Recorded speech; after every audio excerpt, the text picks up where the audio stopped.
In 2021, Australia's law enforcement pulled off a jaw-dropping sting straight out of a spy thriller, Operation Ironside. Authorities rolled out Anom, a secure messaging app for criminals, but every message was secretly controlled and monitored. By 2025, over 2.5 million encrypted messages had been intercepted, exposing global criminal networks. Among those caught in the net was Hussein Chamas, a key figure in an international methamphetamine syndicate. Arrested at Sydney Airport in 2023, he faced life imprisonment for conspiracy and trafficking. Granted bail under strict conditions, he was sent to a rehabilitation facility only to exploit systemic weaknesses. In January 2025, Chamas forged court documents, escaped, and attempted a yacht getaway before law enforcement intercepted him just in time. The setup, Operation Ironside, and how it all began.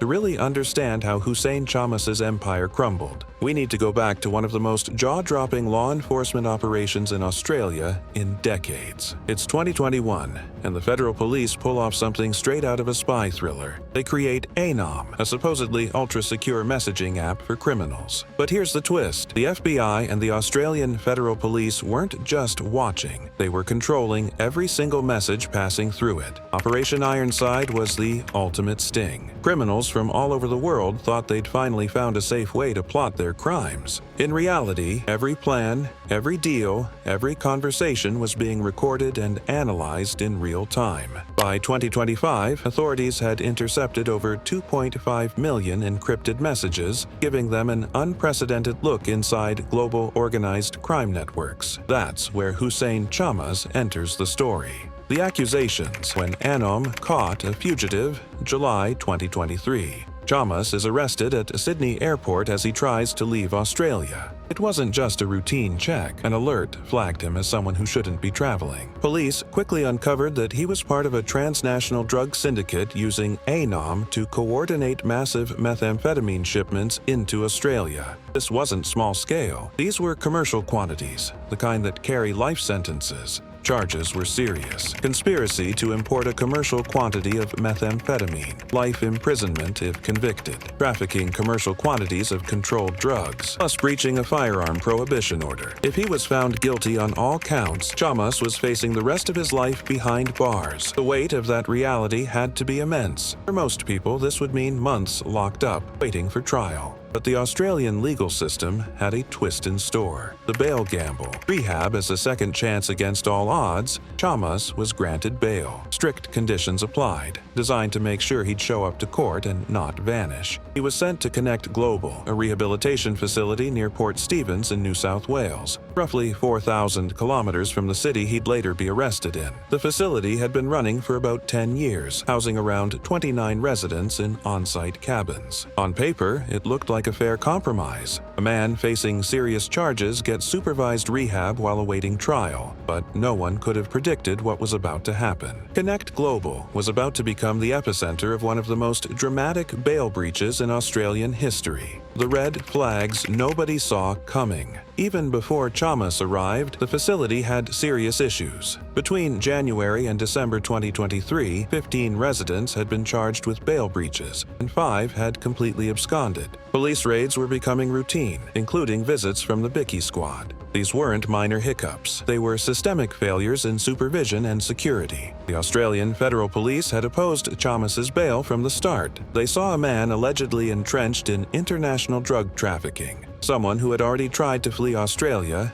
and a real flight risk. The court disagreed, and Chamas was sent to Swan Bay with an electronic ankle bracelet and bail conditions that reportedly included a surety of $3,650,000. Think about that figure for a second. $365 million. That's not just a number. It's the kind of money that screams serious resources, deep connections, and all the hallmarks of someone running major drug trafficking operations. The court believed that such a staggering financial penalty would keep Chamas in line. They were wrong. The escape. January 8, 2025. January 8, 2025. Hussein Chamas made his move, and it wasn't a movie-style break. No guards to dodge, no hand-to-hand fights, no adrenaline-fueled chase. Instead, he pulled off something audacious and surprisingly clever. He forged Supreme Court documents. These weren't sloppy forgeries. They were convincing enough that staff at the facility accepted them without raising an alarm. With those fake papers in hand, Chamas simply walked out. He was being monitored, yes. He had an ankle bracelet, yes. But somehow, in a system designed to prevent exactly this, he vanished into the Australian wilderness. It's a perfect example of how electronic monitoring can give a false sense of security, while the human side of supervision remains fragile. What's even more astonishing is that it took nearly a week for federal investigators to be alerted. Chamas fled on January 8th, yet police weren't informed until around January 12th or 13th. By then, he had already traveled hundreds of kilometers and connected with his next piece of the puzzle. The conspiracy deepens, finding a way out. So, where does a wanted man go when the net is closing? For Chamas, it was north toward the ocean. Police believe he planned to leave Australia entirely, sailing to Indonesia to escape law enforcement. At that time, Indonesia didn't have an extradition treaty with Australia for certain crimes, making it a tempting but risky option for a desperate fugitive.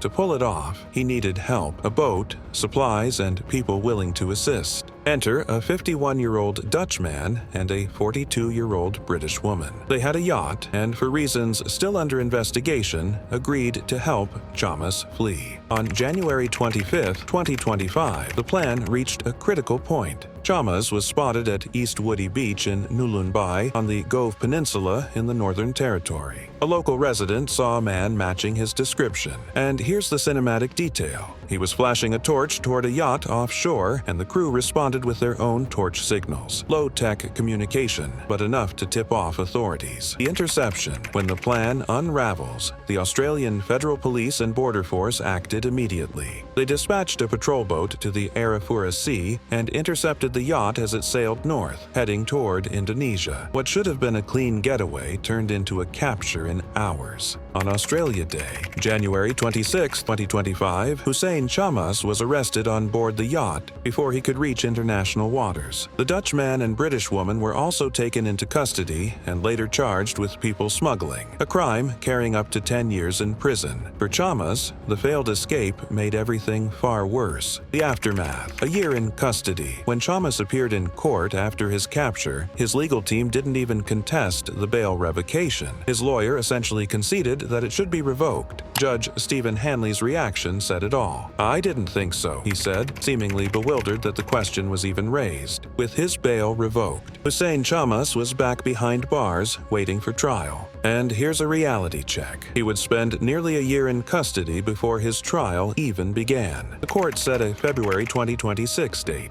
That's 12 months of confinement, staring down the possibility of life imprisonment, all while waiting for his day in court. The bigger picture, what Connect Global's failure reveals. Chamas's escape didn't happen in isolation. It exposed deep structural flaws in how Australian courts manage bail and supervise rehabilitation facilities. The scandal triggered widespread concern from the state opposition, the Greens Party, local councils, and police alike. Eventually, Connect Global was shut down, but the issues it revealed ran far deeper. What's particularly worrying is that Connect Global wasn't a fly-by-night operation. It had been running for almost a decade before Chamas walked out. That means countless other people on bail could have been at risk long before this incident. The NS Abdalzif Law Society even reminded lawyers about their professional obligations when recommending residential rehab facilities for bail applications, essentially saying, be careful who you vouch for. And the fact that Chamas could forge Supreme Court documents and leave undetected highlights a key problem. Electronic monitoring like ankle bracelets only works when humans are actively supervising it. Without proper staff presence, these systems are largely symbolic. The escape that wasn't. Why this matters? Hussein Chamas' story is ultimately a story about the limits of the system.